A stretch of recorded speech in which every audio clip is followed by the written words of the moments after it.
Le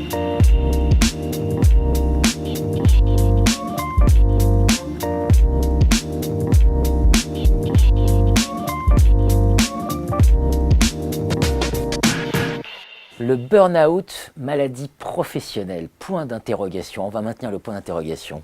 Claire Hédé, bonjour. Bonjour. Tariq Chakor, bonjour. Bonjour. Alors, vous me corrigez si je fais erreur, c'est plus simple. Alors, Claire, vous êtes maître de conférence à l'Université Paris-Est Créteil. Tout à fait. C'est ça. Vous êtes à l'IUT Créteil-Vitry. Absolument. Et vous êtes membre de l'IRG, l'Institut de recherche en gestion, le laboratoire de recherche de l'Université Paris-Est en gestion. Exactement. C'est ça.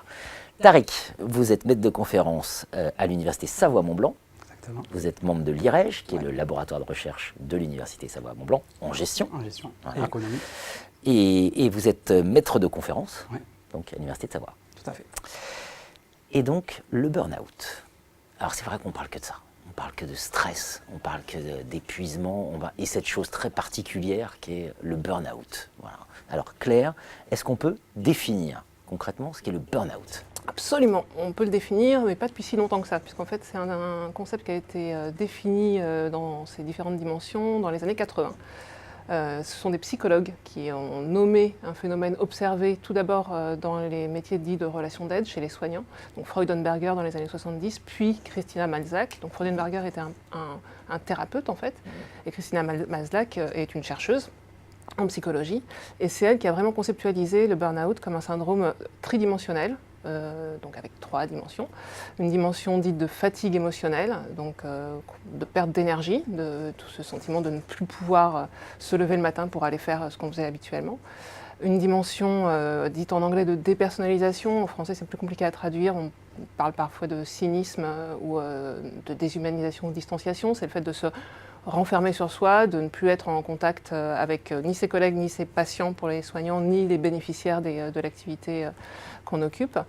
Et enfin, une troisième dimension, c'est le sentiment de perte d'accomplissement personnel, c'est-à-dire le fait d'avoir le sentiment qu'on ne développe plus de compétences et que ce qu'on fait n'a plus de sens. Et la caractéristique du burn-out par rapport on va dire, aux autres troubles psychosociaux, c'est qu'on l'appelle aussi pathologie de l'engagement. C'est-à-dire que ce n'est pas un syndrome qui arrive à n'importe qui.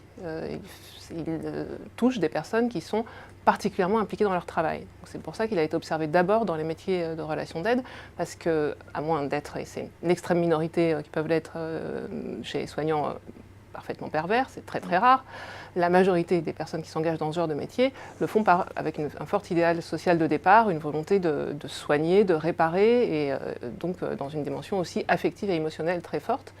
Et quand c'est dans ce métier-là, un certain nombre de facteurs viennent empêcher la réalisation d'un bon travail, d'un travail de qualité, les opérateurs, les agents, quel que soit leur niveau de responsabilité d'ailleurs, peuvent rapidement parfois, et parfois c'est plus long, se ressentir impuissant et donc ressentir ces 3 dimensions, alors, successivement, progressivement, mais c'est quand les 3 apparaissent qu'on parle vraiment de burn-out, et en français on dit syndrome d'épuisement professionnel. Qu'est-ce qu'on apprend dans les débats, Tariq, autour de cette reconnaissance, c'est-à-dire reconnaître le burn-out comme maladie professionnelle? Alors déjà, avant de parler de la reconnaissance, il y a une chose qui est tout à fait positive, c'est que l'on parle du burn-out. Ouais. On parle des affections psychiques. Il fut un temps où on n'en parlait absolument pas. C'était totalement tabou de la part des employeurs, mais également de la part de certains salariés, de la part de salariés. Historiquement, rapidement, on a vu vraiment émerger les affections psychiques suite à l'ouvrage de Marie-France Irigoyen sur le harcèlement au travail, le harcèlement moral. Ensuite, on a vu émerger différents échanges, différents débats, différentes controverses autour du stress au travail, de la souffrance au travail, des risques psychosociaux. Aujourd'hui, on parle de plus en plus de qualité de vie au travail, de bien-être, mais également donc de burn-out. Donc, c'est déjà intéressant, dans un premier temps, de pouvoir parler de ces affections psychiques. Ensuite, on a vu évoluer également le nombre de textes de loi autour de ce phénomène-là. Rapidement, quelques exemples, la loi de modernisation sociale de 2002 qui a parlé de la santé mentale au travail, la santé mentale des travailleurs. L'accord national interprofessionnel de 2008 sur le stress au travail, récemment la loi sur le dialogue social de 2015. Donc il y a eu une évolution autour de ces thématiques. On arrive à en parler, les employeurs arrivent à en parler. petit à petit a émergé l'idée d'une reconnaissance du burn-out comme maladie professionnelle. En quelques mots, la maladie professionnelle, c'est un système donc, tel qu'il existe dans la sécurité sociale. Il existe des tableaux de maladies professionnelles. À l'heure actuelle, à ce jour, il en existe 98, la dernière maladie professionnelle étant la sciatique. Ces maladies sont donc des affections, aucune psychique pour l'instant, essentiellement physique, même uniquement physique, qui permettent de présumer automatiquement de la responsabilité de l'employeur par rapport au fait que les personnes qui travailleraient dans certaines conditions et qui seraient exposées à certaines situations de travail, si elles déclenchent certains symptômes, pourraient être automatiquement reconnues comme étant sous le régime de la maladie, étant malades professionnellement et donc engageant la responsabilité de l'employeur. Aujourd'hui, il existe un débat autour de la reconnaissance, comme je l'ai dit, du burn-out comme maladie professionnelle, sauf que ce type comme l'a très bien dit Claire, ce type d'affection, ce type de maladie psychosociale ou de risque psychosocial présente des spécificités qu'on ne retrouve pas dans les autres risques physiques, les autres risques professionnels dits traditionnels, les risques physiques, les risques chimiques, etc. Le burn-out et plus globalement l'ensemble des risques psychosociaux présentent un caractère multifactoriel, d'où la complexité d'établir un lien de cause à effet entre une exposition et une manifestation de certains symptômes. Donc aujourd'hui, les débats portent sur cela et nous pensons avec Claire que la reconnaissance du burn-out en tant que maladie professionnelle ne sera pas la solution à tous les problèmes, loin de là.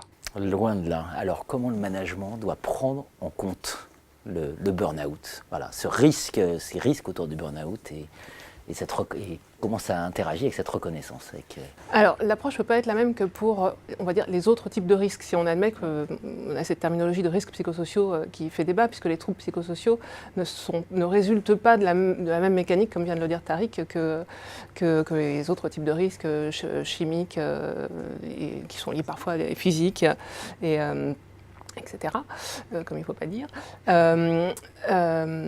Donc, l'approche ne peut pas être la même.